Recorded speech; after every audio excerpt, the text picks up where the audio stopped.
Hello, today is Friday, January 29th. Mason Tate here, student teacher at Lampeter Strasburg High School in Lancaster County.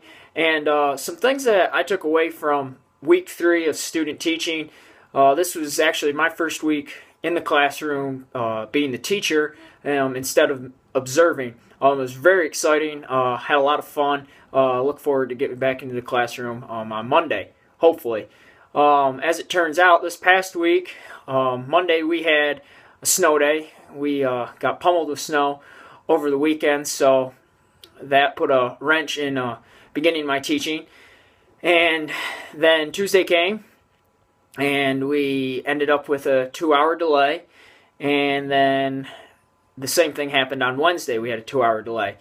And the biggest thing that I took away from this week, actually two, but the first was flexibility in the classroom and just being able to juggle a bunch of different things, but also making sure that we complete the objectives that we had set forth each day. Simply expect the unexpected, and making sure that the material that we still planned to cover in 90 minutes, we were only going to cover that in roughly 40 to 50-minute class periods. But at the same time, we want to make sure that we teach from the bell to the bell. While we would like to rush through some things that sometimes with those shortened class periods, it's really important. I realize that you have to have a time to wrap it up, and at the end of the class period, make sure that what you did get across to the students, that they did retain it, so that the next day when we move into the classroom, we're able to move on. If we have to possibly go back and work on information that we learned the day prior, we would.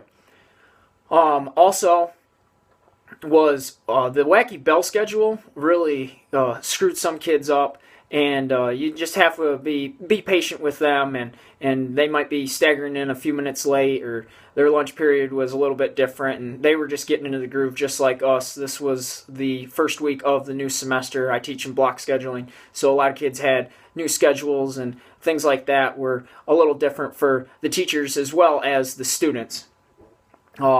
Today, I was informed as I got to the school this morning that they would be doing course selection. So after the morning announcements occurred, course selection came on the television, and the guidance teachers spoke to them for 10 to 12 minutes. So that put a stint in my 90-minute class period, my instruction on the breeds of dogs and things like that for the Vet Science 1 class. So just being flexible and patient with all of that, and remembering, as my cooperating teacher said, is that there's always time to do it tomorrow, and we don't want to rush through things just so that we can put a check mark beside it.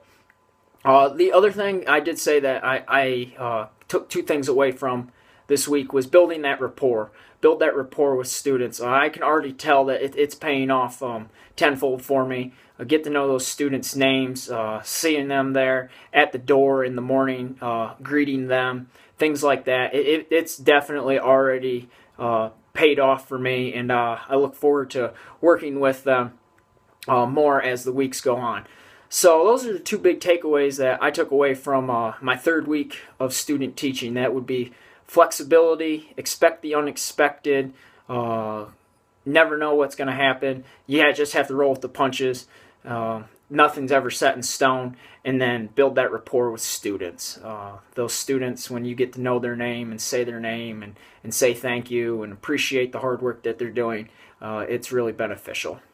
All right.